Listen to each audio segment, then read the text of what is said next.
What's going on, everybody? I hope everyone's having a great day, week, month, year, whatever it is, whenever you're joining us. My name is Sean, Millennial Outsider, and I wanted to today take a look at a video that has been around for quite a long time. This video is of a man named Mark Robinson who spoke at a city council meeting. This was several years ago. I believe it was 2018. This was just after a shooting, and they were debating whether to allow a gun show into the city after a shooting. And it stemmed from debate about AR-15s and about all kinds of, basically all of the arguments for and against gun control.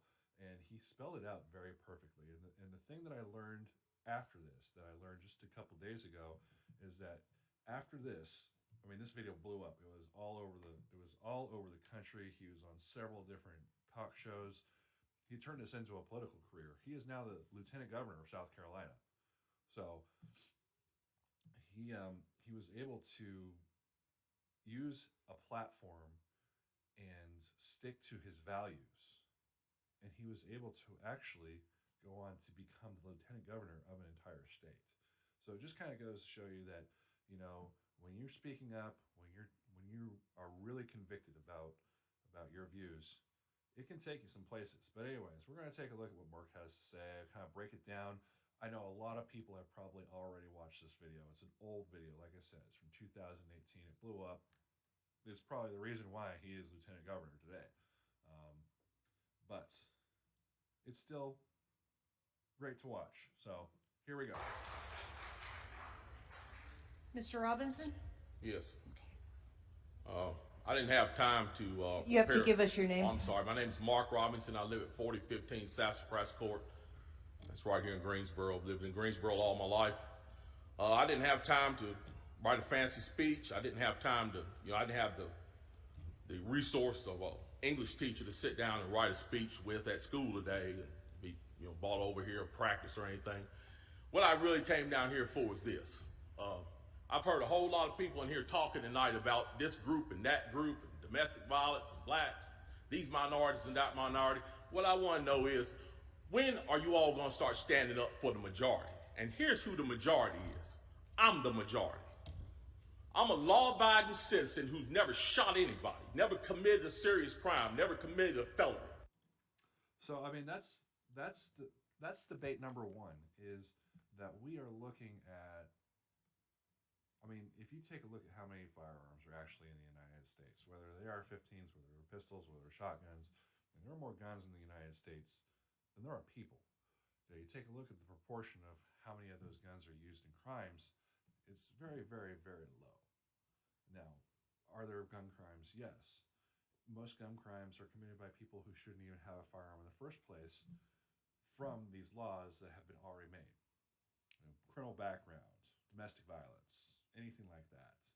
So, but most people who own firearms, people use them for whatever they want to use them for. Self-protection, hunting, sporting, hobby. They follow the laws. They follow the laws. It's only a small minority of people who don't follow the laws, and obviously people who do follow the laws want to keep firearms to protect them from people who do not follow the laws. Because if you're not going to follow the law in terms of robbing someone, you're not going to follow the laws in terms of if you should or should not be owning a firearm. Anyways, I digress. Back to what Mr. Robinson has to say here. I've never done anything like that. But it seems like every time we have one of these shootings, nobody wants to put the blame where it goes, which is at the shooter's feet. You want to put it at my feet. Every single shooting that we have had in the last several years has been blamed on gun owners, NRA, whatever. It's because of us that these guns are available to these criminals, that they use them. And honestly, that's not really an argument. Just because someone owns something, I mean, we have to make sure that we're placing blame where it goes. And this last shooting in Tennessee, where the person went in and shot 3 kids and three adults, they're actually trying to defend their actions to a point because of the person was transitioning, and Tennessee had just enacted some laws, especially towards the drag queen shows around minors. So, I mean, we have to make sure that at the end of the day, the person who committed the crime committed the crime. It's not the gun, it's the person. You want to turn around and restrict my right, constitutional right that's spelled out in black and white. You want to restrict my right to buy a firearm and protect myself from some of the very people you're talking about in here tonight. It's ridiculous. I don't think Rod Serling could come up with a better script. It does not make any sense. The law-abiding citizens of this community and many communities around this country, we're the first ones taxed and the last ones considered and the first ones punished when things like this happens, because our rights are the ones that are being... Like you say, we are the first ones to give up our rights, and we are the first ones to bear the consequences of that. You had to turn in your guns, well, then you're going to be the one that gets robbed. being taken away. That's the reason why I came down here today. Gun show or no gun show, NRA or no NRA. I'm here to stand up for the law-abiding citizens of this community, because I'm going to tell you that what's going to happen. You can take the guns away from us all you want to. You all write a law, I follow the law, I'll bring my guns down here, I'll turn them in. But here's what's going to happen. The Crips and the Bloods on the other side of town, they're not going to turn their guns in. They're going to hold on to them.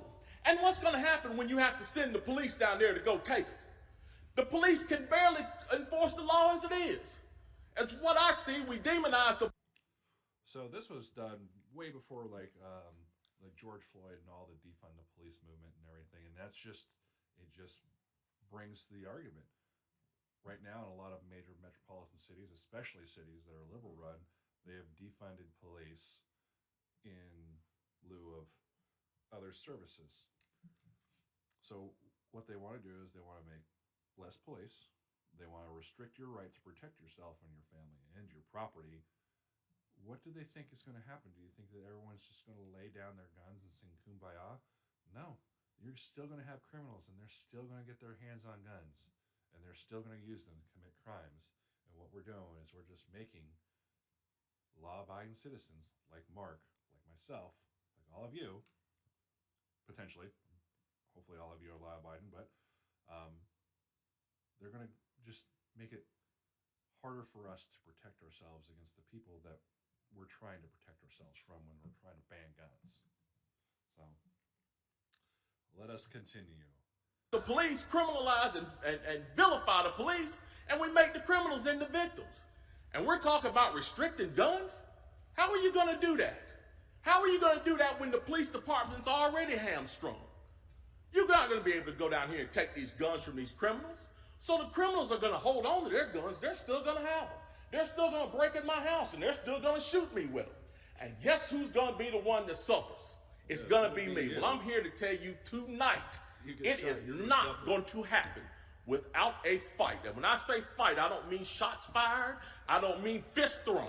I mean, I'm going to come down here to this city council and raise hell just like these loonies from the left do until you listen to the majority of the people in this city. And I am the majority. The majority of the people in this city are law-abiding, and they follow the law, and they want their constitutional right to be able to bear arms. They want to be able to go to the gun show and buy a hunting rifle or a sport rifle. There are no military-grade weapons sold at the gun show. An AR-15 is not a military-grade weapon. Anybody who would go into combat with an AR-15 is a fool. It's a semi-automatic 22 rifle. You'd be killed in 15 minutes in combat with that thing. So we need to... You know, another one of those arguments that I like to say is that they're high-powered rifles. And I always find it interesting. I've only done this once or twice where someone's talking about high-powered rifle. I'm like, what is a high-powered rifle? And they're like, well, the bullets are big and everything. So I go and I get a 30-06 and I get a 223 round, and I just show it to them. I'm like, which one goes in an AR-15? And usually they're picking the 30-06. Well, no, it's actually this little guy right here. Now, that's not to dispel the fact that, you know, they're bullets. They're dangerous. They're deadly. A AR-15, obviously, a 223 round is deadly. But, I mean, people have been told through the news media who don't know anything about guns that these are probably like they have big rounds and high powered and can go through walls and everything when they're just little tiny bullets. They're cheap. That's why people buy them, is because they're cheap. Well, sometimes they're cheap. Lately, they're not cheap because they're, well, obviously we have a lot of talk of confiscation and everything. So let's see what Mark has to say here. Finish up, and I'll let you guys go for the day. We need to dispel all these myths, and we need to drop all this division that we got going on here. Because the bottom line is, when that Second Amendment was written, whether the framers liked it or not, they wrote it for everybody. And I am everybody. And the law-abiding citizens of this city are everybody. And we want our rights, and we want to keep our rights. And by God, we're going to keep them, come hell or high water.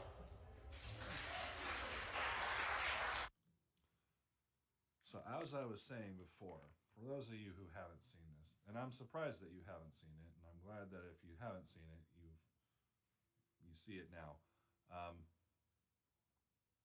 It's very, very interesting and very powerful what we have in terms of our voice. This is the reason why he's Lieutenant Governor of South Carolina now. I mean, if he never made this speech, he would not have won, hands down. When we feel like our rights are being negated, we need to stand up. We need to explain to people who probably the only reason why they want to ban guns or they are on top of this agenda is because they don't know anything. They don't know anything about guns. Education is key. You know, if you have kids and you want them to be safe around firearms, well, we got to teach them how to be safe around firearms. We got to teach them to value life. I grew up with a hunting background, so we value life. We understand that we are taking the life of an animal in order to feed our needs in terms of food, and you respect it. And I think that is the biggest thing that we're missing right now is respect, along with some other things that I feel like have gone on in the last 30 or 40 years that have kind of increased these shootings, especially among younger people. But like I said, this video.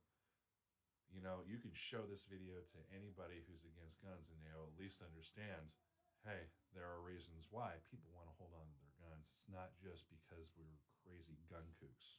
So, anyways, hey, I really would appreciate it if you guys like, subscribe, comment. Let me know what you think. Let me know what you think about Mark.